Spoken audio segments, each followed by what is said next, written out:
Hello and welcome to Tennessee Valley this morning on WTNB. Joe and Kim Palo with you. It is Wednesday.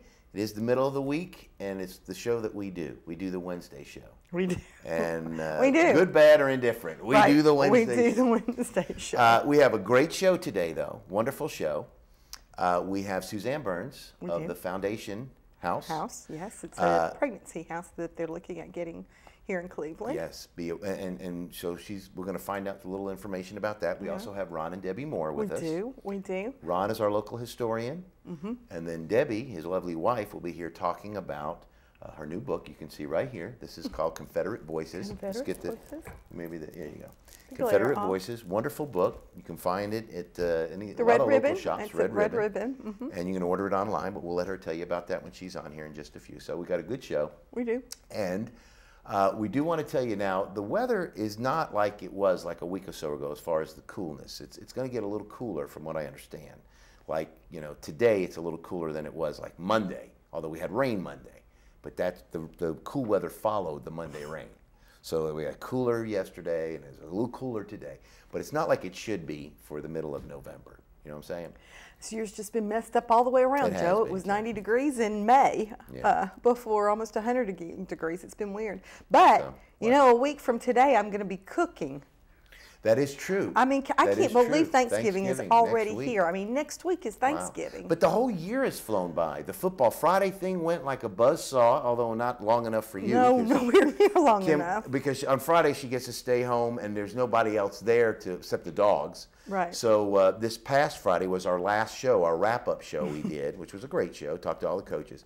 So Kim kept saying before the show, can't you find another reason like next Friday to do another episode of Football Friday? Maybe talk about next year. You don't really have to do Football Friday or a show or anything. Just go. That could be worked out. Ron and I were talking about that. I mean, what are we going to do next week? You don't have to go be on Chattanooga. TV. That's right. Go to Chattanooga. Remember the Play Late Club, Ron, in Chattanooga? No. He's like, no. Yeah, the Play Late. They don't have that anymore. It's over there with that Chevy dealership. Oh, yeah, I remember that. Yeah. They had one side was a cowboy side, one side was rock and roll. In the younger days, yeah, the Play Late. The Play Late Club. But we'll find a club to go play late in. We'll do something. You guys just have at it. We're going out. It's a date. But yeah, so we had that. And then Saturday, we had the wonderful opportunity to be on with Ron and Debbie on Old Town Cleveland on Whoop Radio. We talked about the old days of WCLE and some other things. Had a lot of callers. Brett about 4 times. But Brett calls everybody about 4 times. Yes, he does. He's got a lot to say. We love him. But yeah, so it was a good weekend. Well, no, let's take that back. It was a good weekend till Sunday. Then Sunday it turned into a horrible. Unless you're a Titans fan. Yes. You're a Titans fan, and we understand. Boy, did you whoop some tail. Well, if you're a Titans fan, and it was just dolphin means, tail. Yeah, well, that just thank you for reminding us of that, Kim. You brought it up. I just brought up that it was not a good day. But it was a terrible game. If you're alluding to the Houston Oilers fans, because that's what the Titans are. Anyway. And if you're a Titan fan and you're mad at me, be mad at me. I don't care. I'm mad because they won like they did. They weren't supposed to. I know, and they won handily. But you know what that means? That means tomorrow night when we play Buffalo, look out Buffalo. Okay? I hope so. Kim, don't hope so. I do hope so. Who would have ever thought that? They just had one good game in them, and goodness it happened to be last Sunday when they played my Dolphin team. Anyway. It was terrible. So, so other than that, though, the week's been okay. We've got, as you said, Thanksgiving coming up in a week. And then, you know what comes like a couple weeks after that? Your birthday. It's going to be Joe's birthday month. My birthday month. December 5th is my birthday, but I carry the whole month long. Right. And I'm not trying to, allude to anything here, but just remember this. Born the exact same month as our Lord and Savior. Right. You know what I'm saying? So the Catholic Church tells us. Well, and everybody knows the Catholic Church is right. Okay, there's billions of us, Kim, all over this world. Just not here in town. Not in this town, and I was an altar boy. Yes, you were. And I love that. Yes. I love being an altar boy. I know. I'd be one again if I could do it. Kissing the scarf and the whole thing we put on. The whole thing you had to kiss it was beforehand. reverence. There's a lot of reverence there. Rightfully so. And you're such a reverent person, too. When I'm in church. outside of church, but that's the wonderful thing about being Catholic, Kim. That's true. Oh my goodness, got to tell her everything. I know. Anyway. Just a confession away from craziness. No. And this is my philosophy about craziness. Can I tell you my philosophy? All right? Oh. Everybody in the world is crazy. We're all crazy. The difference between us outside of the asylum to those that are in, we have it under control, okay? You know what I'm saying? Because we have it under control. You don't listen to the voices in your head and act on what they say. No, this is the thing. And a lot of people talk to themselves. And I that's talk fine to myself too. all the time. People that I've ever shared an office with, they can't stand it because I talk to myself. That's what I'm saying. Everybody is crazy, and it's just like now there is a difference. So, like I said, the people that are in the asylum can't control it, and the people that are out can. Now you've seen the guy walking down the street, like talking to his hand continuously, just talking to his hand. That guy is crazy. He needs to be put away. All right. The reason why is sometimes the hand will talk back. That's when. Now I talk to my hand, but it never talks back. So because of that, that's why it's the mixture of the two. It's out, it's in. Well, congratulations on I your figured sanity. it all I out. mean, right. Well, I'm just glad. You too. That's why you're out. I've seen you quite crazy. I can be crazy. I was telling Dee Dee earlier Kim's going today. through a change of life, yes, so and enough I've had said. hot flashes all day today, and I am dying, so you don't want to mess Holy with smokes, me. talk Let's go to about a crazy. commercial break and do what we're here to do. We are going to go to commercial break, and we're going to come back with Suzanne. Yes, we are. Right after this, when we return with Tennessee. He will still be crazy when he comes back. We're all crazy. Suzanne's even crazy, but she'll have it under control when we come back. You watch. Be right back. Great local sports right here on WTNB East Tennessee Television. Keep up to date on all your Walker Valley sports news Wednesdays with the Walker Valley Sports Zone. Get a behind-the-scenes look at all the local high school area football with the pregame Thursdays at 10. And it's a Friday night tradition. Football Friday, every Friday night at 11 o'clock, right here on WTNB East Tennessee Television.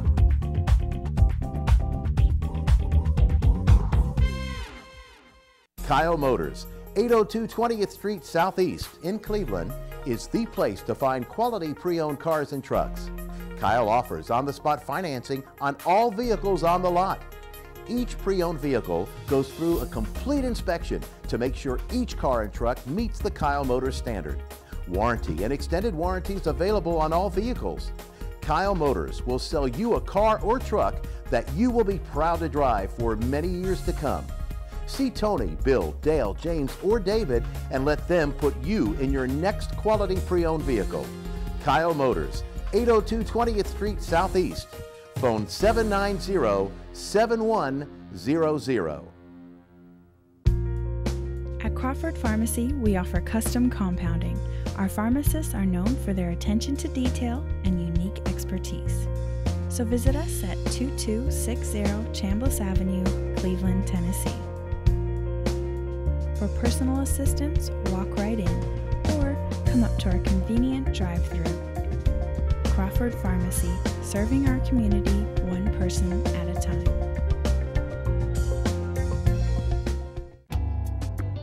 Featuring some of the South's most scenic views, the Mountain View Inn has been a landmark in the Cleveland community for over 40 years.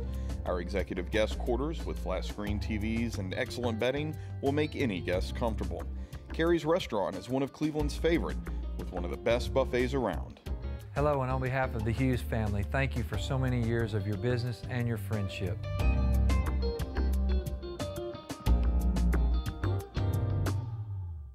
Town Americana, where trucks are big and bold, and a handshake is firm, and your word is gold. Don Ledford Chevy Buick GMC in Athens is a $2,000 drive. Maybe you're coming from here or here, doesn't matter. Buying a truck from Don Ledford in Athens will save you at least $2,000. Don Ledford Chevy Buick GMC in Athens, a $2,000 drive worth making. I'll take that drive every time.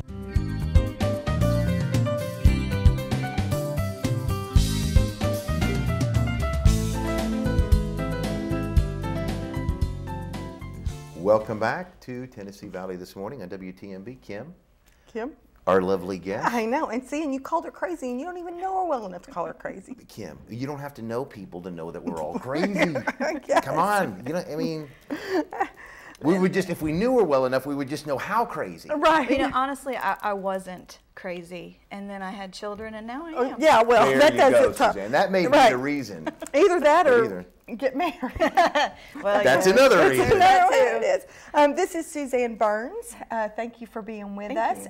I got, she got in touch with me through Tracy Shellhouse. Tracy comes every month, once a month for New Hope Pregnancy, and she's done really a lot of wonderful things. And so you had been in touch with her, and you guys are looking at doing a foundation house here in Cleveland. Right. Is that right? Exactly. And exactly what is that? What does it entail? Just give us a little bit of what you're doing. Sure. Well, I have volunteered with New Hope for about 6 or 7 years now, and I've seen a number of girls coming through who really don't have anywhere to go once they discover that they're pregnant. Their families have abandoned them, or they are in foster care, or just through the trials and struggles of life, they really just don't have a stable place to stay, a stable living environment. So Foundation House is designed to provide that home-like environment, teaching them how to care for their children, how to get jobs and keep jobs, making sure that they're getting their high school education or their GED, really giving them the ability to progress through life. It's a year-long program. They'll come and live in the home with us, and we'll put them through a kind of an educational process where they're learning, like I said, getting their high school diploma, but they're also going through Bible studies and parenting classes, financial literacy, all sorts of different things. Cooking classes, that's a huge one because I don't know how to cook. Fortunately, I have a number of grandmothers who are going to help teach others because it sure won't be me. Right. And I get to enjoy the fruits of their labor. Yeah, that's a if you can get that kind of work, that's good. Exactly. Now, is there anything in Cleveland like that right now? Is there anything here at all? So there's definitely a need. There's New Life has a single bed that they can help one girl at a time. We'll be able to house 6 or 8. The closest ones are in Nashville. There's one in Johnson City, and then there are a couple in Georgia. What now, if you will, tell us a little bit, what's the difference between what the Foundation House is going to be and the New Hope Pregnancy Center? Well, that's a good question. We get asked that a lot. We're very complementary. What we do different than New Hope is they'll actually come and stay with us. Okay. New Hope is designed primarily to come in. Once you discover that you're pregnant, they have a program, I'm sure you guys are familiar with it, called Earn While You Learn, where you can come in every 3 weeks and earn baby bucks for doing homework and watching videos and things like that. And then you earn baby bucks, and then you can spend that in the store for diapers and maternity clothes and things like that. It's a wonderful program. The problem is that that's where that stops. Mm-hmm. And so for the majority of women, that's perfect. That's exactly what they need, is just that little bit of support to get them through this time. But for those others who need more, who don't have a place to stay, who don't have the family support, who don't have job skills, once you're 4.5, 5 months pregnant, very few people are going to be willing to take a chance on hiring you. I know a number of girls who have either quit school or have left their families to come and live with a guy, especially out of state. And then they find out they're pregnant, the guy's not happy with them anymore, and now she's on her own. She has no place to live, she has no job skills, she generally doesn't have a car or anything like that. She has been completely dependent upon this boyfriend for all this number of years, and now she's completely abandoned. And so that's what we're here to do, is to kind of re-educate her, kind of be a boot camp for real life. Yeah, because it's coming. It is definitely coming. It's on the way. It's on the way. I mean, real life's getting Exactly. ready to smack somebody hard. And so that's really a wonderful program. I mean, especially when there is not that support system, because that's so many times people make, we all do, we make terrible decisions when we're in a crisis or when things are not, we're so short-sighted. We should never be making long-term decisions when we're just in a panic mode or we don't have the support that's there. Now, have you started raising funds for this or have property? I mean, how far are you along with what you're doing? Yeah, well, we've progressed. We hope to open sometime in the springtime. We're waiting on our 501c3 to arrive. We hope to have that by the end of November. We have received a grant for $20,000 that will come available to us in January. So, and then we've also received several churches to support us on a monthly basis in 2013. So we're really excited. We think that through, once we receive the 501c3 and we're able to receive more donations, we're going to be able to open on schedule and stay afloat and be able to get the grants and everything. And really the grants and the donations are really only for the first couple of years, because a major part of what we want to educate these girls with is the job skills training portion, which is pretty unique to all maternity homes that I'm familiar with. We will actually run a business through the home that the girls will work for, and so they'll be learning customer service skills, bookkeeping, marketing, website development, the soft skills of punctuality, of time management, being a team player, and, and inter-office politics kind of discussions. And so by the time they graduate, they'll have a solid resume where they can go and get a job anywhere, and really not only get a job, but keep a job. And that's the most important thing. You know, I learned that. I had a crisis pregnancy myself. Fortunately, I was 23, so I had a little bit more life experience under my belt when it happened, but really having to learn how to keep that job when you've got daycare issues and you've got sick kids and you don't have anybody else to help you. I met one young woman who was struggling finding a job, and she mentioned that she was having a hard time because, you know, she felt like maybe it was because she was bringing her son in the stroller.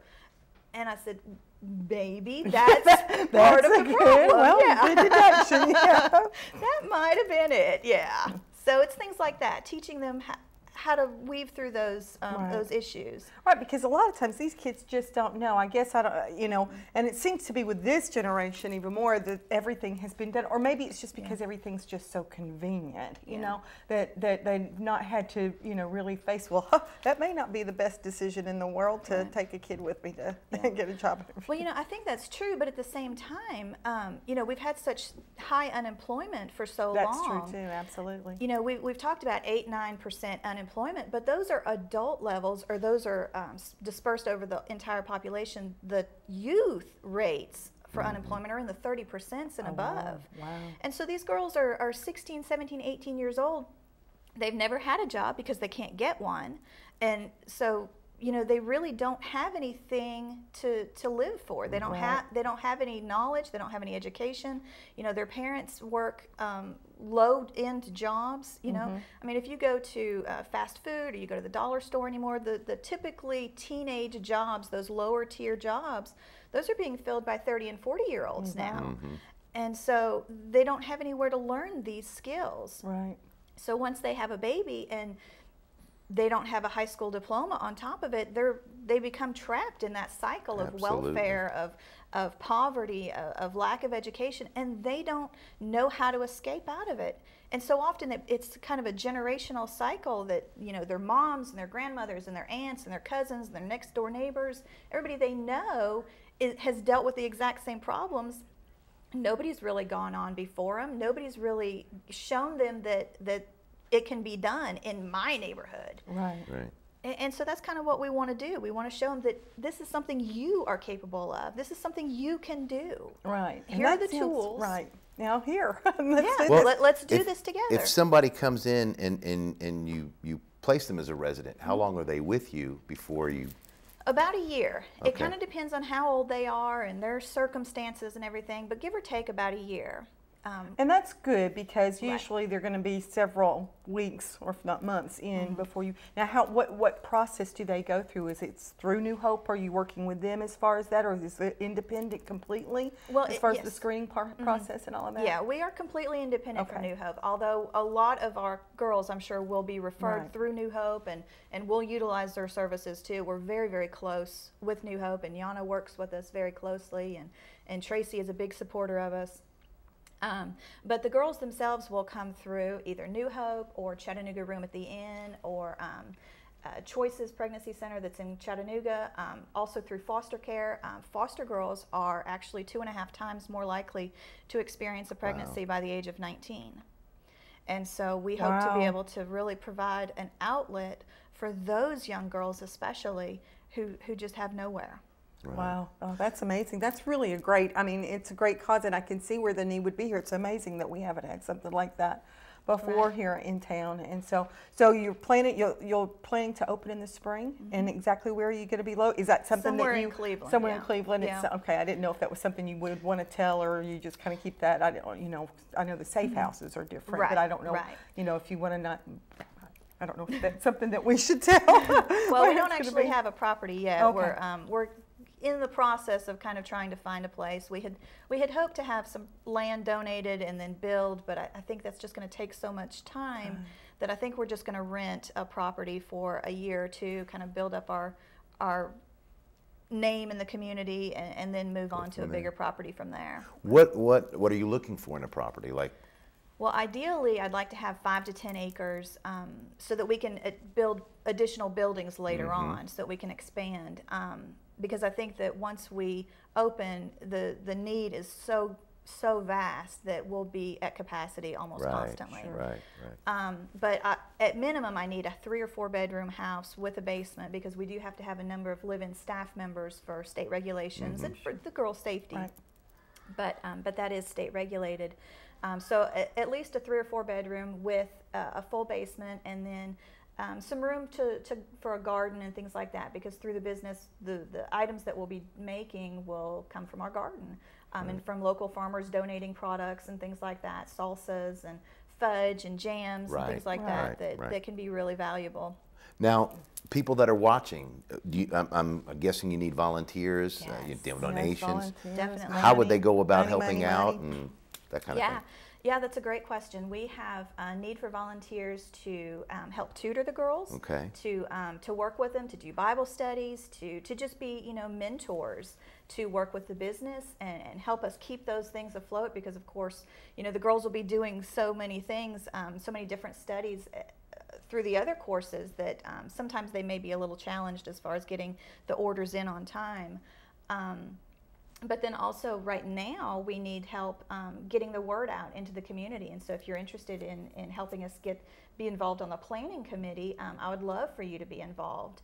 You can email me, you can call me on my cell phone. We have a Facebook page. We also have our website, foundationhouseministries.org, and on Facebook it is, you can just search for Foundation House Ministries. And then we also need volunteers to just bring us supplies. We will need a lot of donations of food, especially of staples, of toiletry items, of maternity clothes. We've had one church that's already donated a couple of high chairs and a crib and things like that. We certainly need money. We always need money. Our total annual budget is going to be about $100,000, give or take, and so we're about a quarter of the way through that. And as I said earlier, once we are able to continue to apply for additional grants, we'll quickly make that up, I think. So we're making a good bit of progress, and I'm really excited. Wonderful. Well, give us the phone number and the email address and that kind of thing, the folks that are watching, if they can help out. Sure. My phone number is 423-400-2753, and my email is sburns1109@yahoo.com. And you can reach me any way you want. Beautiful. Right, and probably the easiest way to remember all that is just to Google the Foundation House and then put Cleveland, Tennessee in there. That's how I do everything, because I can't figure out. They're like, I don't know, but I'll find you if I can Google you. Will find it. Right, if I can Or Google, Bing, or Bing. Bing. Any of them, whatever. But let them do all the searching for someone. Well, thank you so much for being with us. We're very excited. We want to have you back and give us an update on what's going on. And I really think that this is something that Cleveland is a really, really great place as far as to minister to people in need. Really is. And so I think this is going to be a welcome part of the ministries here in Cleveland. So thank you. I appreciate y'all having me today. Thank you so much for being with us. All right, folks. Suzanne Burns of the Foundation House. Give her a call. Again, the phone number real quick. 423-400-2753. 2753. All right. We're going to be back. We got Ron and Debbie Moore in the house when we return after these commercials. Please stay tuned. Town Americana, where trucks are big and bold, and a handshake is firm, and your word is gold. Don Ledford Chevy Buick GMC in Athens is a $2,000 drive. Maybe you're coming from here or here, doesn't matter. Buying a truck from Don Ledford in Athens will save you at least $2,000. Don Donald for Chevy Buick GMC in Athens, a $2,000 drive worth making. I'll take that drive every time. Hello, I'm Bill Odom. Hi, and I'm Tammy Odom. We want to invite you to join us on Joyous Living Today for interviews, testimonies, and gospel music by special guests and Dixie Sunshine. Right here on WTNB, Sundays at 4 p.m. and Tuesdays at 7:30 p.m. You don't want to miss it. Jesus, Jesus, the light of the world. Featuring some of the South's most scenic views, the Mountain View Inn has been a landmark in the Cleveland community for over 40 years. Our executive guest quarters with flat screen TVs and excellent bedding will make any guest comfortable. Carrie's Restaurant is one of Cleveland's favorite, with one of the best buffets around. Hello, and on behalf of the Hughes family, thank you for so many years of your business and your friendship.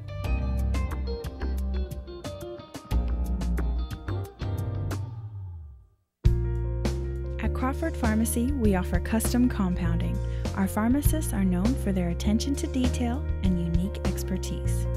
So visit us at 2260 Chambliss Avenue, Cleveland, Tennessee. For personal assistance, walk right in or come up to our convenient drive-thru. Crawford Pharmacy, serving our community one person at a time.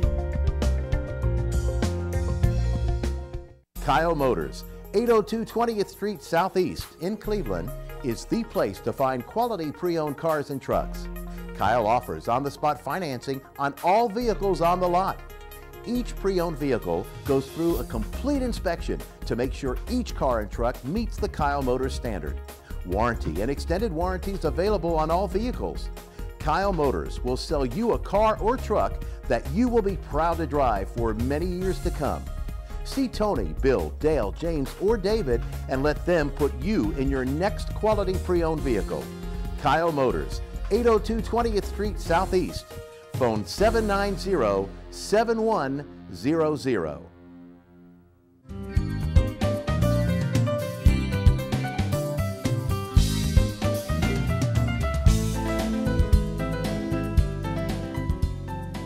Welcome back to Tennessee Valley this morning on WTNB. Again, Joe and Kim Palo with you. It is Wednesday, and we want to thank Suzanne Burns of the Foundation House for stopping by and talking to us. We are now joined by Debbie Moore, the better half of Ron Moore, and the better half of the Old Town Cleveland show on Whoop Radio on Saturdays from 10 to noon. Debbie is with us today because Debbie, if you did not know, has written a wonderful book. Confederate Voices is the title. And we have it right here. And this is it. And so I know we're going to have to, because he'll go in close on you in a minute, and you can see it better with that because that's so far away. But it's a great, great book, and it's a readable size. Congratulations, you got it done, and you've really sold a lot of books. I have. It has been a wonderful surprise. You know, sometimes when you do a local history book, you never know. Right.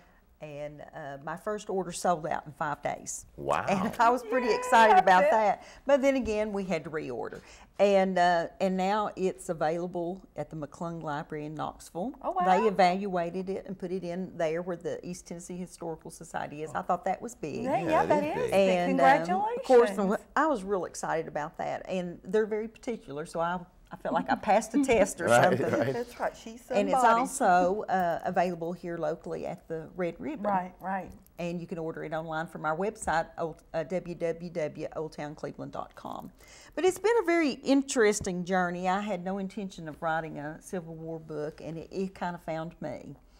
And a local person, Mrs. Campbell, had some documents from the United Daughters of the Confederacy from the early teens.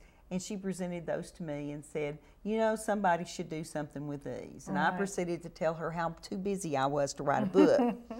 But when I started reading the stories, I just fell in love with the people in the stories. And it's all about them during the Civil War. And not only the soldiers' stories, but the stories of the moms who had numerous sons on the battlefield, or the women that were left here alone. And I think that's a big story that has not been told, because we were occupied by one side or the other for the entire war. And there were many women left here to do the farming and to protect themselves and to feed their families when there was no food, and to read about those things. Right. Answer your phone, Ron. But you know what we don't think about too, and you've stated before that there were actual laws in place that even kept those ladies from being able to do the things that they were left here to have to do, but like they couldn't be out after dark or go certain, you know, there were crazy laws. They were under arrest. They were under arrest a lot of times, and with small children to take care of.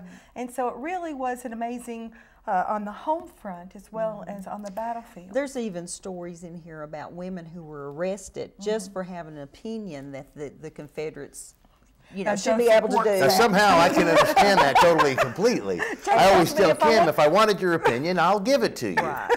But there were women that were actually sent to prison with babes in their arms. And but I think, I've told this numerous times, but it's worth telling again. I think my favorite story in the book is called Sweet Revenge, is what I call it in the book.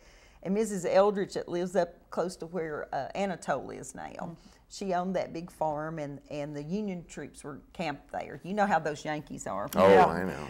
And the Union troops at all. were camped there, and they came over to her house, and they got into all of her supplies. And they drank what milk they wanted, and they poured the rest of it out, which really infuriated her because she had a family to feed. And they poured out her flour, and they, you know, acted a fool, and finally punched big holes in her molasses barrels. Well, that was the last straw. Enough. So Mrs. Eldridge just went back to her house, and when the soldiers left, she went down there and she scraped up the molasses off the ground, took it back to her house where she proceeded to make gingerbread out of it. And she sent her children down to the troops and sold them the gingerbread. That's right. And there's also stories in here that kind of highlights local buildings that are still here that maybe people wouldn't realize that they were associated with the Civil War until I didn't know until I started doing research for the book. And out at Fletcher Farm, or Fletcher, what's Fletcher Park now, was the Hardwick Farm. And there's stories in here about the spring house out there, and of course there's the spring house still out there that could be that age. So I'm very curious to see if maybe that'll pan out and we'll be able to prove that that was the house. Also on Acoy Street, the Hanger House, it's being remodeled right now. Yeah, right across from Andrew Johnson Bank. They've been I was going to ask you that. Hurry up. Hurry up, hurry up. I know. Well, that actually was originally built by Thomas Callaway right before the war, and then the Hardwicks bought it during the war and lived there for generations and generations. And then they sold it to someone, and then the Hangers bought it. The Hangers have been there for years, and someone out of the Hardwick family purchased it back. And are remodeling it, and are planning to move from Atlanta up here when the house is. No kidding. They've been working on that a while. They have really. And in the book, there's a picture of the house from the early 1900s, and it has the old white porch all the way across. And before they started the remodeling, you could still see the shadow where the old porch had been. And also in the book, they talk about. I wrote about. The fact that there were fires in that home where a child was killed. There was just numerous things that happened in that home that I thought was worthy of including in the book. And that's where I guess that phrase comes in, if walls could talk. Oh, if walls could talk. And every time when I drive up by Andrew Johnson, I'm waiting there and I look at that house or any of the buildings downtown. I mean, this is my craziness comes out. But I look at the bricks and the way they're laid and the way the mortar is and how they are to the window, and I look at that and think, okay, that was exactly like that back in those days, and that brick that looks like that was curved that way, looked just like that. And if that brick could talk and say, do you know the stuff that I've seen? The church down there, the Presbyterian church, was here during the Civil War. There's an article about it in here. And there's also, is Ron calling you? Ron's calling, yeah, Ron's calling you. There's also the white building down there close to the Monument Building is actually one of the older, if not the oldest brick building in Bradley County. That was originally... that somebody painted white. Well, but sometimes they had to do that because the bricks weren't fired right and they would seep water. Okay. And so that's why the house out at Jackson Lake, which is in the book too, the old Reeder house, there was a little battle out there. Soldiers shot at each other. I don't know how big of a battle it was, but it was where Mrs. Hardwick talked about it in the book.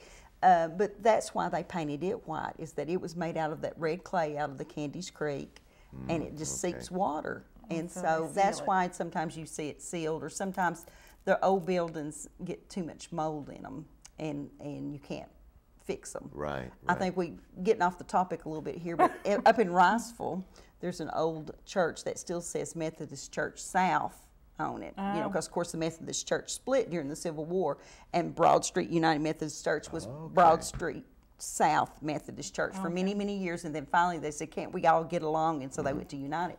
But it still said Methodist Church South above the door, and it has mold in it now, and they're going to have to tear the building down, and we're so sad about that, because it's a beautiful old building. I'm sure you've been by it many times.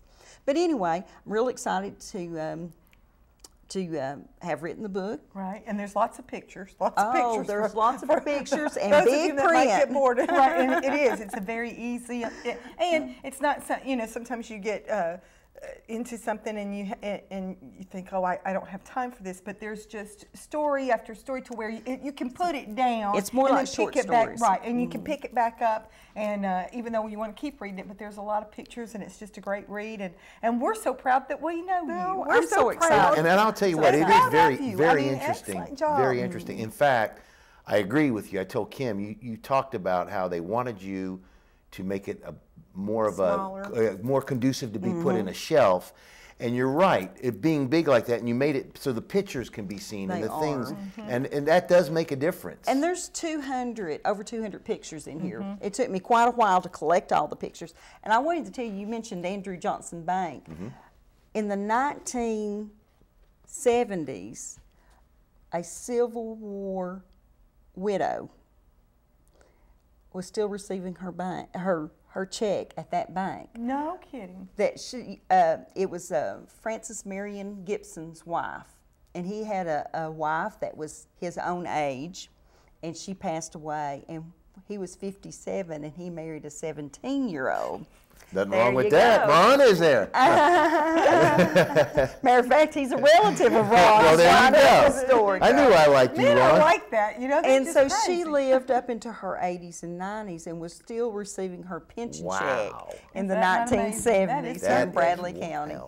Isn't that something? But he died in 1939, the last Confederate soldier here in Bradley County. But she was still depositing his check. That's right. That's right.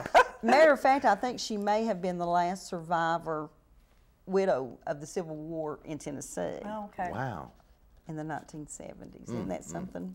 It is, and the book is very interesting. Like I said, the pictures, and looking at them, I do. I mean, I just look it all over, and I saw in the picture, like you said, where the porch was, and when you go by that house, you don't think about it. I mean, you drive by in a 2000 whatever vehicle, and like I said, those bricks have been there for a long time, and they've been through a lot. And the upping stone, I love the two pictures where I had the early 1900 picture, and then the one right before. I was there the day before they started the remodeling and took that picture.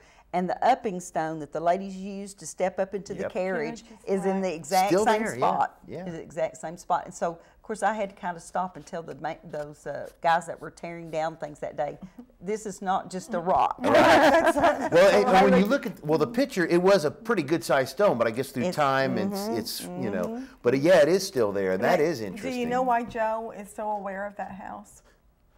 Because one of the workers there is a Miami Dolphin fan. He has the big dolphin thing on the back of his truck. Back of his truck. And I've seen him in town a lot. And he wants to go in just to see who that is and talk to him. So if you're watching. About his interest in the history, I'm not sure, but he wants to know who that guy is.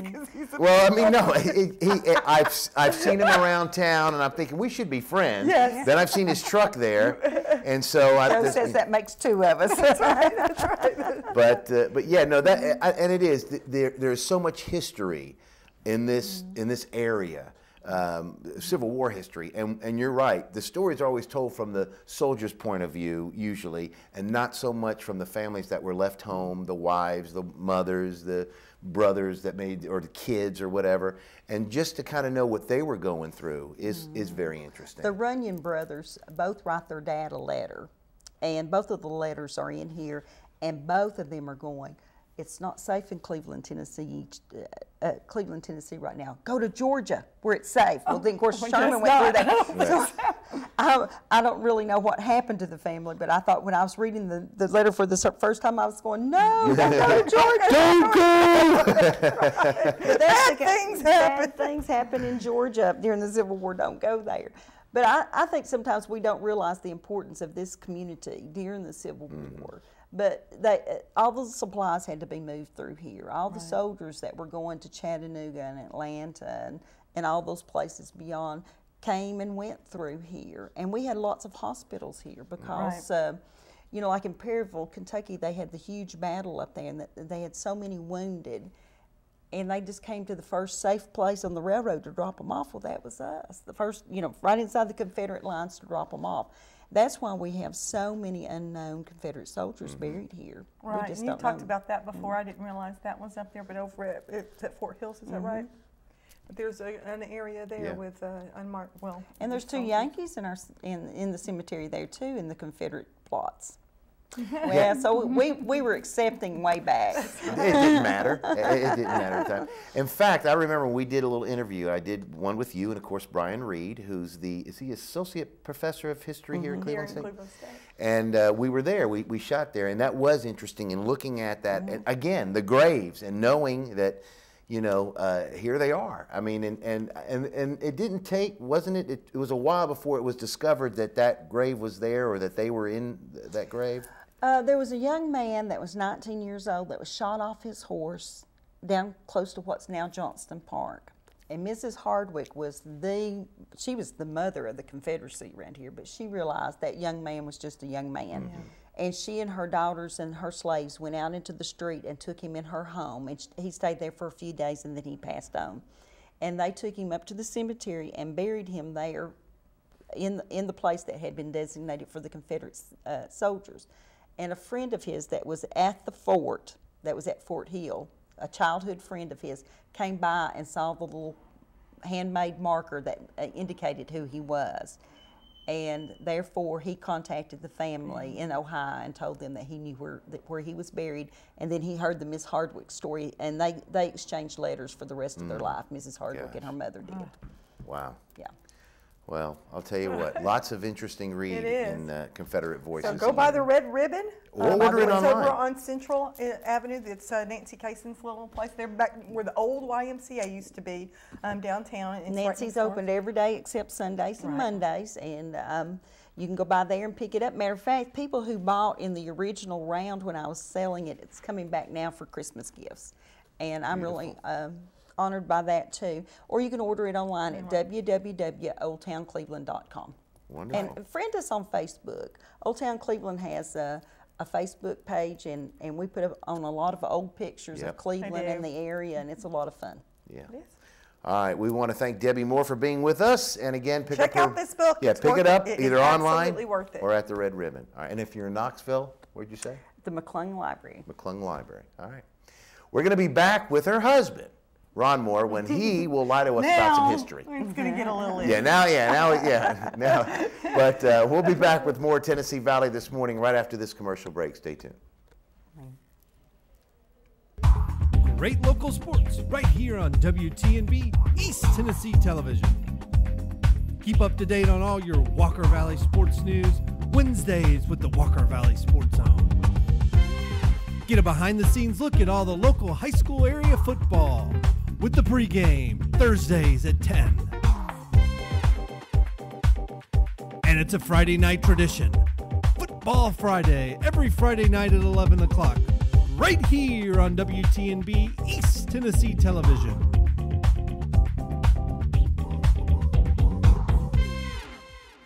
Kyle Motors, 802 20th Street Southeast in Cleveland, is the place to find quality pre-owned cars and trucks. Kyle offers on-the-spot financing on all vehicles on the lot. Each pre-owned vehicle goes through a complete inspection to make sure each car and truck meets the Kyle Motors standard. Warranty and extended warranties available on all vehicles. Kyle Motors will sell you a car or truck that you will be proud to drive for many years to come. See Tony, Bill, Dale, James, or David and let them put you in your next quality pre-owned vehicle. Kyle Motors, 802 20th Street Southeast. Phone 790-7100. At Crawford Pharmacy, we offer custom compounding. Our pharmacists are known for their attention to detail and unique expertise. So visit us at 2260 Chambliss Avenue, Cleveland, Tennessee. For personal assistance, walk right in or come up to our convenient drive-thru. Crawford Pharmacy, serving our community one person at a time.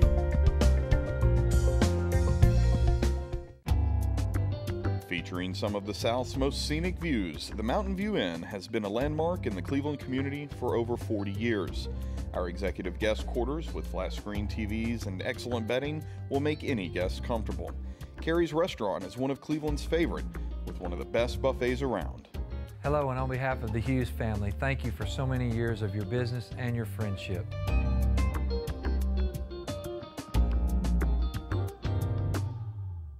Town Americana, where trucks are big and bold, and a handshake is firm, and your word is gold. Don Ledford Chevy Buick GMC in Athens is a $2,000 drive. Maybe you're coming from here or here, doesn't matter. Buying a truck from Don Ledford in Athens will save you at least $2,000 bucks. Don Ledford Chevy Buick GMC in Athens, a $2,000 drive worth making. I'll take that drive every time.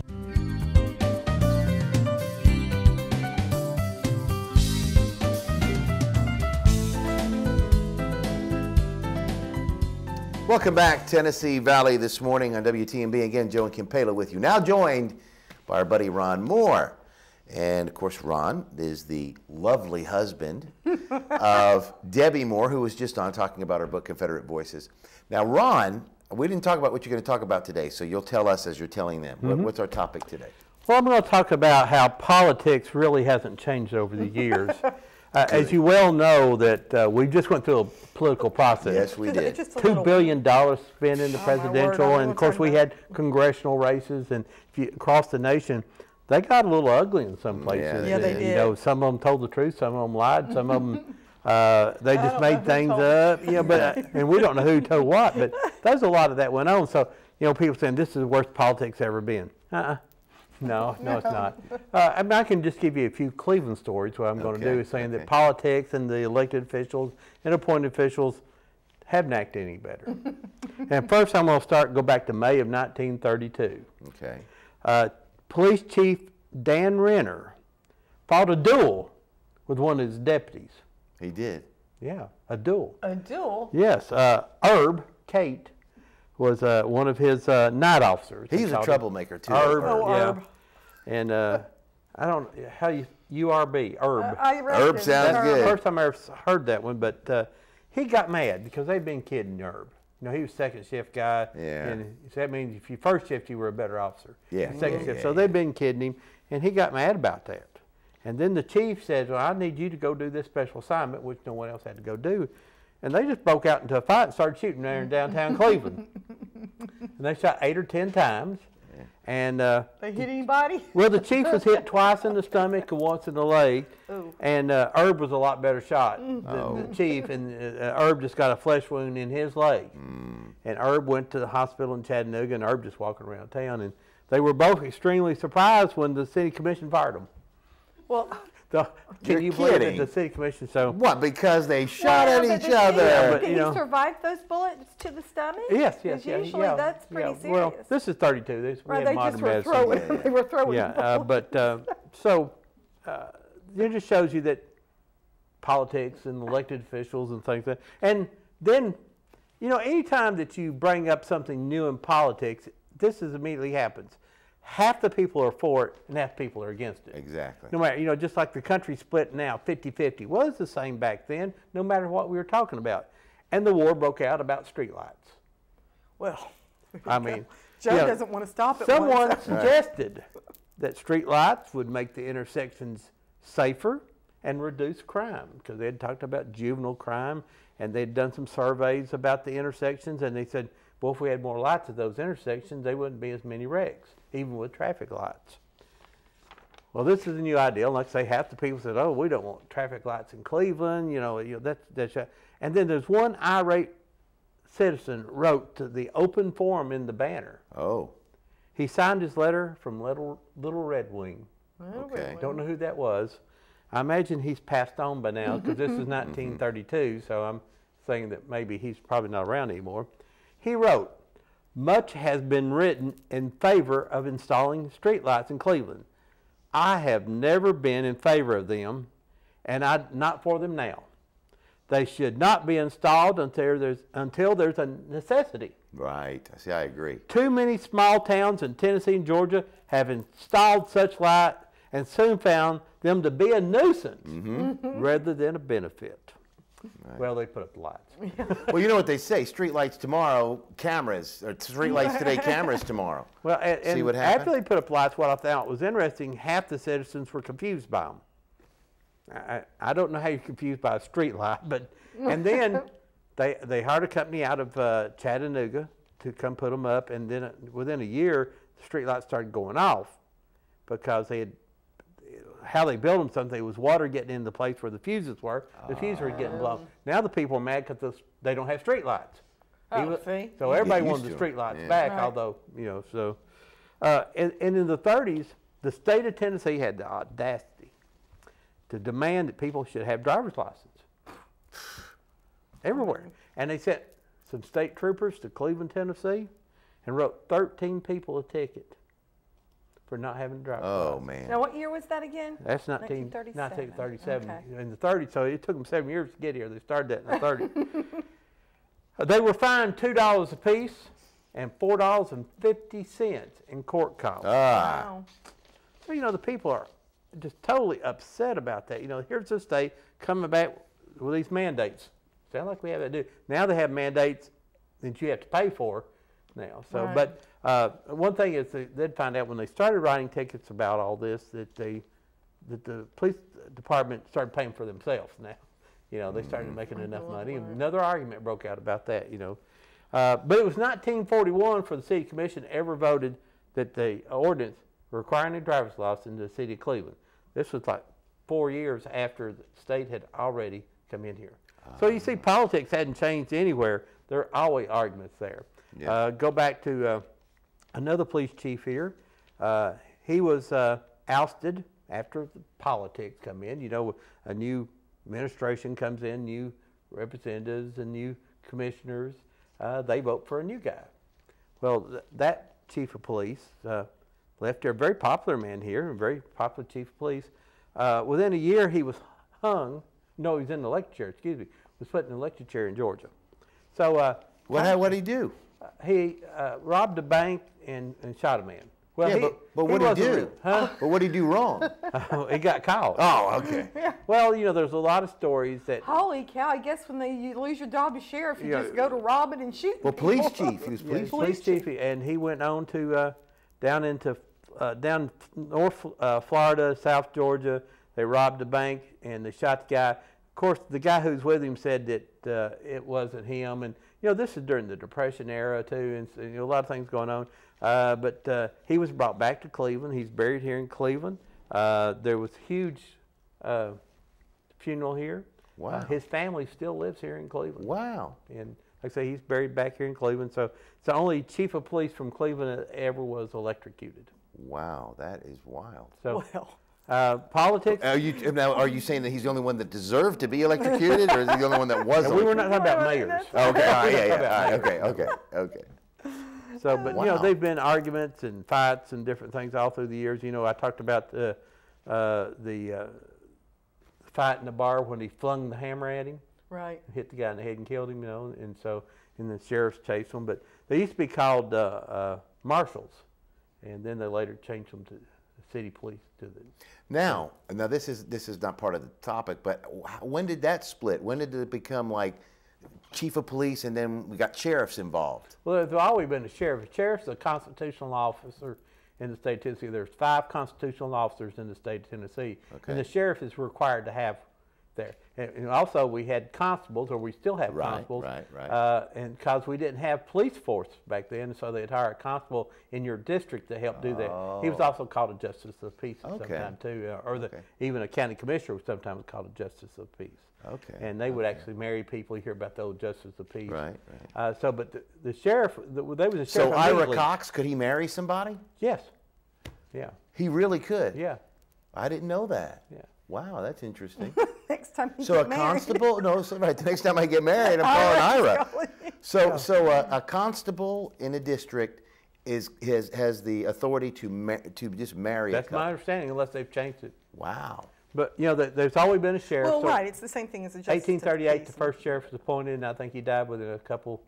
Well, he didn't complete his first term. He's the second person buried at Fort Hill Cemetery. Okay. And then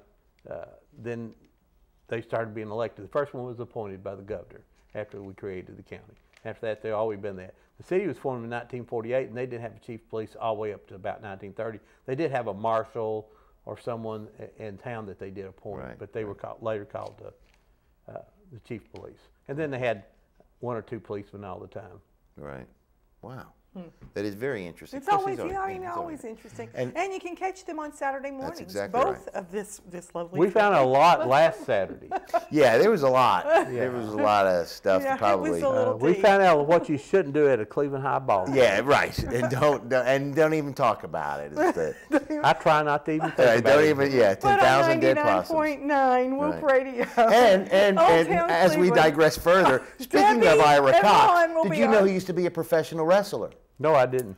He used to be a professional wrestler, Ira Cox, and I can't remember who he was, but he was. He must have been one of the masked men. I think he was. I think he was a masked man. I think he was, but yeah. So that was my favorite when I was a kid, when they'd almost get the mask off. Yeah, just almost had. Almost. We've actually done wrestling shows down on our show, talking about the old Tocho Yama, and we interviewed Jackie Fargo. And you got a picture. Even Tommy Wildfire Rich. That's exactly. You guys put him in the Hall of Fame, didn't you? Yes, we sure did. Is that on Old Town Cleveland's Facebook? That picture?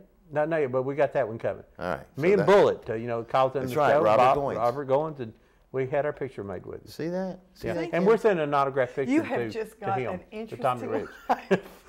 Ron has got a very interesting life. I mean, a day in the life here, guys. That's exactly right. My favorite Wrestling Hall of Fame. When I went to the wrestling match, my favorite character was the 6'7", 90-pound transvestite wrestler. You don't see those every day. No, you don't. Well, I mean, not at 90 pounds. Not in Cleveland. Right. No, not at Cleveland. Unless you walk around the block party. Recognize walk around the block party any given Halloween evening, and you may see that. But yeah. All right, so we're about out of time since we've really gone downhill. We've really lost control. We do want to thank Suzanne Burns of the Foundation House for being with us, of course, today, and Debbie Moore, Confederate Voices, the book, can be picked up at the Red Ribbon or order it online at Whoop. OldTownCleveland.com, which Whoop Radio is where you'll hear that show Saturdays from 10 to noon, 99.9. And then, of course, we want to thank Ron, who stops by every Wednesday to talk to us about some history, as he did today. Very interesting. So you didn't know all this stuff. No. So, and we'll have something interesting again you'll next never week. remember, but it's okay. Yeah, but that's good. But no, I mean, it's one of those things you can repeat and you can tell somebody and feel confident that it's true. Right. All right. But we also want to thank you for watching. We will see you next Wednesday. Have yourself a good rest of the week. And again, have a good one. We'll see you next Wednesday. Joe and Kim, Ron, Debbie, Suzanne, or Susan. Suzanne? Suzanne. Suzanne Burns. We'll see you next time.